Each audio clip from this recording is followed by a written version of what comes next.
నమస్తే. సో, ఈరోజు అసలు మన పెద్దవాళ్ళు గానీ, ఎవరైనా సరే మనకి ఎప్పుడు ముచ్చట అప్పుడే చేసుకోవాలిరా, సో, పెళ్లి వయసున్నప్పుడే పెళ్లి చేసుకోండి ఎందుకంటారో తెలుసండి? అందులో చాలా చాలా సైన్సే దాగుందని చెప్పుకోవాలి. ఎందుకంటే గనక, ఇప్పుడు మనం తల్లి గర్భంలో ఉన్నప్పుడు అంటే మనం మన తల్లి గర్భంలో ఉన్నప్పుడే మనం ఇన్ని ఎగ్స్ అంటే మనకి ఒక 1000 ఎగ్స్ అనుకోండి ఎగ్జాంపుల్. సో, ఆ ఎగ్స్‌తోనే మనం పుడతామనమాట. సో, అదేంటంటే మనకి మనం మెచ్యూర్ టైమ్‌కి వచ్చేసరికి అందులో సకానికి పైగా ఎగ్స్ అనేది తగ్గిపోతాయి. సో, మళ్ళీ మనకి పీరియడ్స్ అంటే మంత్లీ పీరియడ్స్ వచ్చేసరికి అందులో ఒక్కొక్క ఎగ్ కూడా పోతూ ఉంటుంది. ఈలోపు ఇక్కడ ఏమవుతుంది మనకి ఎగ్స్ అనేది తగ్గిపోతూ ఉంటుంది. ఎగ్స్ కౌంట్ అనేది తగ్గిపోతుంది.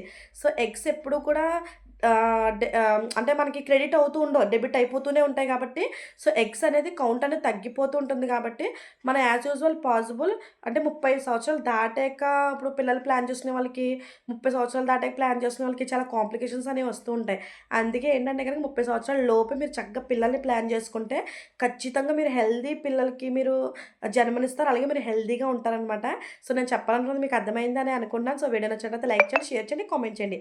సబ్స్క్రైబ్ చేసుకోవడం అస్సలు మర్చిపోద్దు. లాంగ్ వీడియో ఇంకా డీటెయిల్‌గా చూడాలంటే మన ఛానెల్‌లో ఉంది. సో, వెంటనే వెళ్లి వాచ్ చేసేయండి. Bye bye.